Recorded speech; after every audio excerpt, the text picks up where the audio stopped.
This is why you should never mess with Ramos and Pepe. Frank Ribery recounts the day Ramos and Pepe tried to massacre him on the pitch. That day, I understood that life was more important than scoring a goal. It was during a heated match between Real Madrid and Bayern Munich, a high-voltage encounter. It all started when I was fighting for the ball with Carvajal. I pushed him, and in a moment of frustration, I slapped Dani Carvajal. The moment I did that, I saw Sergio Ramos and Pepe nodding at each other. I could feel their anger rising, and I knew it was only a matter of time before they tried to make me pay for it on the pitch. Every time I touched the ball, they were watching me, ready to cut me down then. As I went for the ball, I saw both of them pounce on the ball, Ramos looking for the ball. But as for Pepe, I could clearly feel that it was me he was aiming at. I remember thinking that this match was no longer just about soccer, it was about survival. These two players are crazy. They should never have been allowed to become footballers, said Frank Ribery. On the pitch, they didn't just protect their goal, they protected territory. One look was enough, one nod was enough. Everyone knew what was coming next. There was a moment during a heated Real Madrid versus Bayern Munich clash when the atmosphere changed completely. After a brief incident with Dani Carvajal, Sergio Ramos turned his head. Pepe met his eyes. No words, no instructions, just understanding. From that moment on, the message was clear. The next challenge would not be accidental. Ramos attacked the duel with precision, timing, force, control. But Pepe played a different role. He wasn't chasing the ball, he was chasing fear. Every touch became dangerous. Every dribble came with consequences.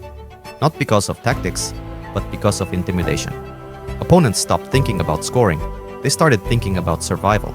That's what made Ramos and Pepe so effective. Not just their defending, but their presence. They controlled space.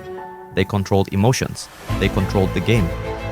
Many players later admitted the same thing. Facing them was never just a football match.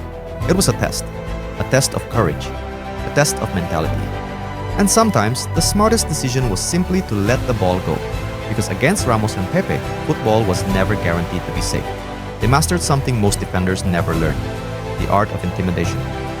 Before the first tackle was made, the battle was already won in the mind.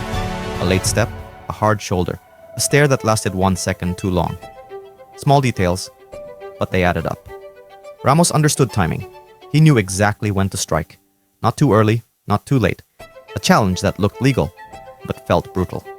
Pepe didn't play by rhythm. He played by chaos. Unpredictable, explosive. Always on the edge. One moment calm, the next moment violent.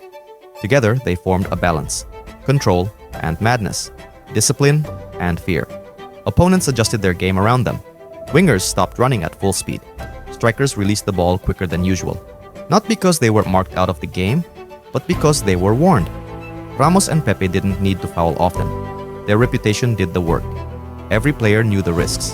One extra touch, one unnecessary dribble, one moment of arrogance, and the response would be immediate.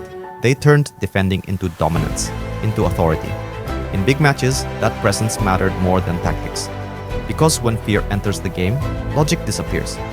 And that is why so many attackers left the pitch relieved, not disappointed. Relieved that the match was over. Relieved that they survived. Because against Ramos and Pepe, football was not just a sport, it was a confrontation.